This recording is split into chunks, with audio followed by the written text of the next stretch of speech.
السلام عليكم ورحمة الله تعالى وبركاته. مرحبا بكم من جديد في قناة سهل ومضمون، ومرحبا بكم معايا في وصفة جديدة.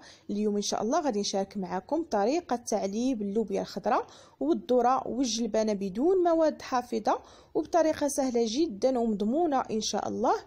وحتى الاحتفاظ راه كنحتفظوا بهم غير في البلاكار، يعني خارج الثلاجة، وكيصبروا مدة طويلة حتى كنحتاجوهم. بهذه الطريقه ممكن تعلبوا اي خضار بغيتو، وهكا كنكونوا عارفين شنو كناكلوا وكيفاش صبرناهم احسن ما نشريوهم جاهزين من الاسواق التجاريه. نتمنى الفيديو ديال اليوم ينال رضاكم وتجربوا هذه الطريقه التعليب. على بركه الله نخليكم مع المقادير والطريقه وفرجه ممتعه. عندي هنا الذره، غادي نقيها.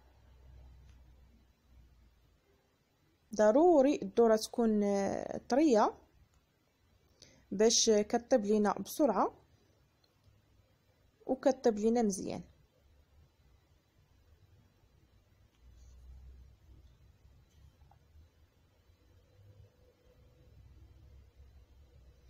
هنا انا كنت بديت وغادي نوريكم الطريقه كيفاش كنحيدو هاد الحبات ديال الذره. هنا غادي نوريكم كيفاش كيكون الذره طري، يعني كيكون مازال فيه الحليب.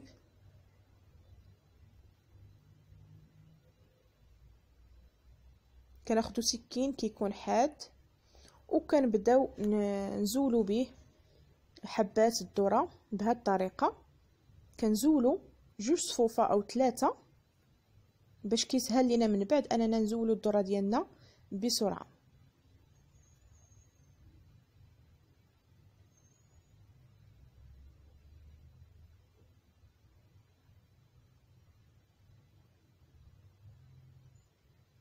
غادي نستمر على نفس الطريقه حتى كنحيد 2 أو 3 ديال الصفوفه من الذره، غير بهذه الطريقه، يعني بالحبه بالحبه.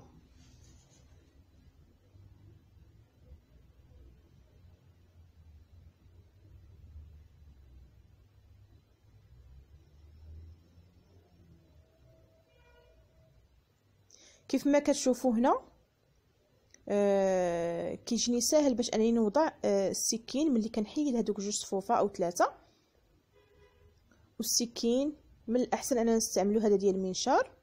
كنبداو ندخلوه هكا لداخل ديال الذره وكنبداو نعملوا هذه الطريقه صافي. راه كيبدا يتحيد لينا بسهوله.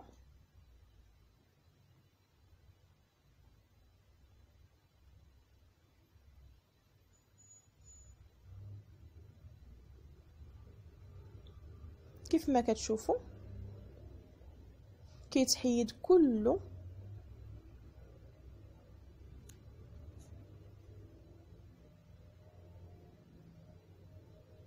غادي نستمر على نفس الطريقه حتى نكمل الذره اللي عندي كله.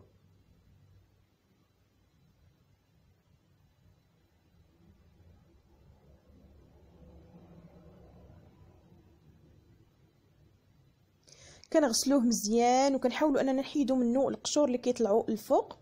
كناخذوا قرعه تكون مغسوله مزيان ومنشفه. الا بغيتوا تعقموها عقموها، انا صراحه فقط كنغسلها مزيان. كنوضع فيها الذره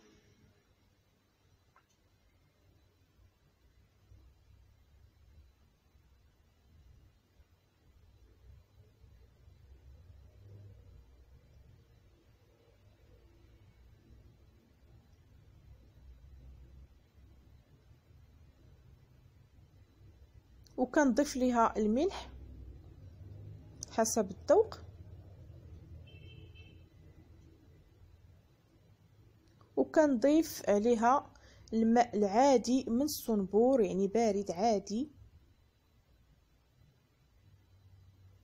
حتى كنغطيها حتى كتغطى يعني من الفوق بالماء، وكنسدها مزيان. عندي هنا اللوبيا الخضراء منقيه بطبيعه الحال وكنقطعها طريفات، وغادي نحتاج ابزار وملح وماء. وغادي ناخذ قرعه او قاروره تكون حتى هي مغسوله مزيان. غادي نستعمل هنا يديا باش ندخل هاد اللوبيا في القرعه.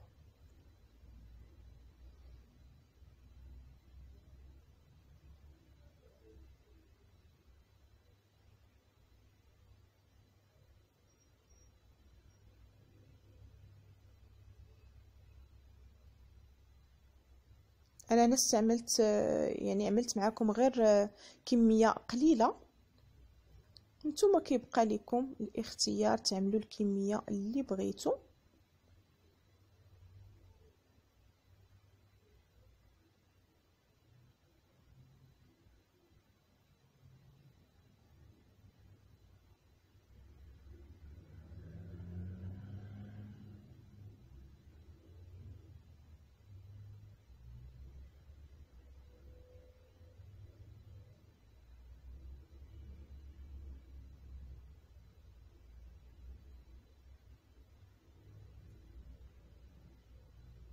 كنضيفوا الملح على اللوبيا، وكنضيفوا الابزار او الفلفل الاسود،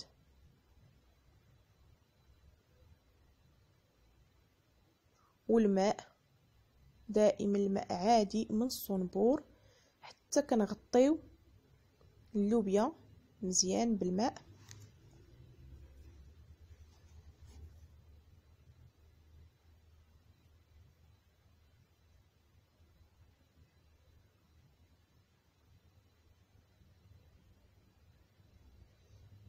وكنسدو عليها بالغطايه ديالها وكنزيرو مزيان. وغادي نمروا نعملوا نفس الطريقه للجلبانه. وكيف ما ذكرت لكم راه هذه الطريقه ممكن تعملوها في اي خضر بغيتو. انا هنا فقط وريتكم الفكره كيفاش نعلب الخضر والذره.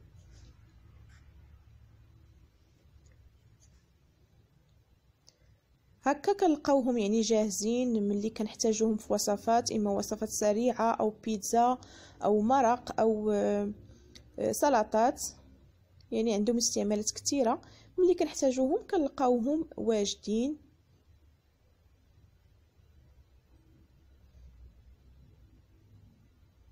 صافي كنعمرو هنا القرعه بالجلبانه وكنضيفوا عليها الملح والابزار او الفلفل الاسود، وكنضيفوا الماء العادي من الصنبور حتى كنغطيو الجلبانه من الفوق مزيان بالماء.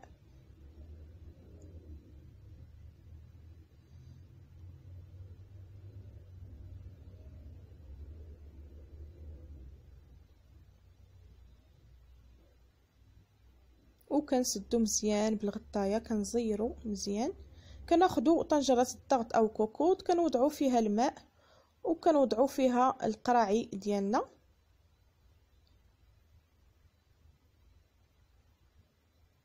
غادي نضيف الماء حتى يقرب يوصل الفوق ديال القراعي، يعني كيفوت النصف.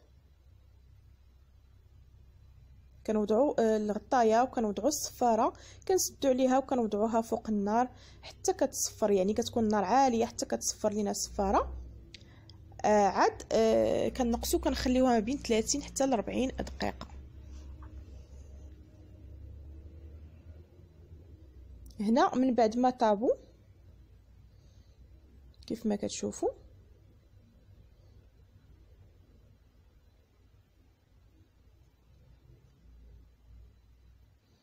كنهزهم وكنوضعهم فوق منديل.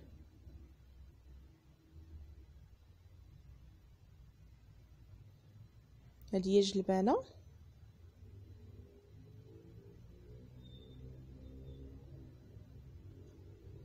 وهذه اللوبيا والذره. دابا غادي نقلبوهم يعني مباشره بعد ما حيدتهم من الكوكوط. هنا كنقلبوهم فوق منديل. الا بغيتو تغطيوهم غتغطيوهم، بغيتو تخليوهم غير هكا غادي تخليوهم. انا خليتهم صراحه غير هكا، يعني كتخليوهم يومين او 3 ايام حتى الاسبوع ماشي مشكل، يعني شحال ما خليتوهم كان احسن. من بعد غتبداو تستعملوهم. غير هو نصيحه، الا حليتو شي قرعه واستعملتو منها، من الاحسن انكم تحتفظوا بها في المجمد. الا كنتو عارفين راسكم غادي تستعملوها يعني ما بين يومين 3 ايام من بعد او حتى الاسبوع كاع، ممكن تحتفظوا بهم في الثلاجه. اما الا كان اكثر فمن الاحسن انكم تهزوا منهم وتحتفظوا بهم في المجمد حتى تبغيوهم مره اخرى باش ما يفسدوش ليكم. يعني بمجرد ما كيتحلوا راه ما كيصبروش بزاف. صافي هنا من بعد ما فتحتهم راه كانوا مزيرين، غير انا كنت فتحتهم من قبل ما نصور. كيف ما كتلاحظوا هذه اللوبيا،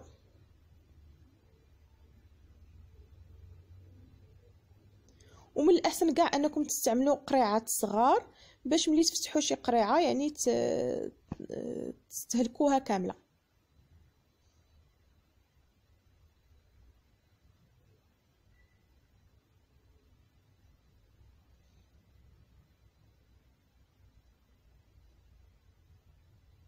هذه هي اللوبيا ديالنا والذره، راه كيجيو رائعين جدا. غير يعني جربوهم، احسن ما تبقاو تاخذوهم جاهزين من الاسواق التجاريه، كيكون فيهم مواد حافظه.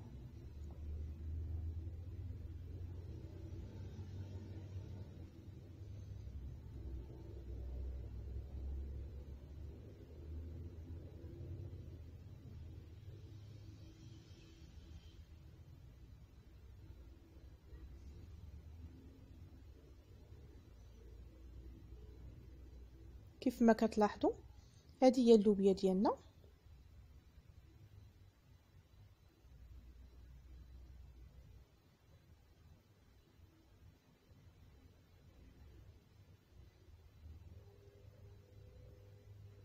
وهذه هي الذره المعلبه.